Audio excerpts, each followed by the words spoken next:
when Seth and Evan came to me, they told me they hated coverage and they wanted to shoot everything in one shot. And that usually meant every scene in one shot. But the episode 2 we did as one shot. They said they wanted to have one episode as a single unbroken take. Shooting this way lends itself so well to comedy because everyone has to be firing on all cylinders, and the actors know that, right? They know that they're never going to get their close-up, they're never going to get their coverage, and so they have to be bringing it at all times, which means that everyone's feeding off of everyone's energy. And it's also really fun because we get to do a lot of timing and editing in our camera movement, even down to the focus puller. You know, a lot of times, you know, Lucas's focus rack is the comedic beat of the scene, which is so special, and you don't see that very often.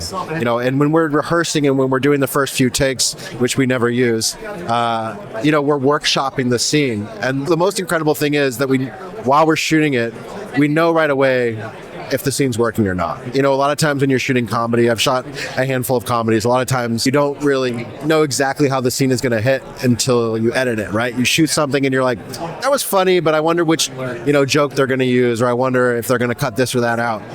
You know, we were always editing in the moment, and if people weren't laughing behind monitor, if people weren't blowing the take because there was so much, you know, laughter behind camera, then we knew we weren't doing it well enough, and we would go again.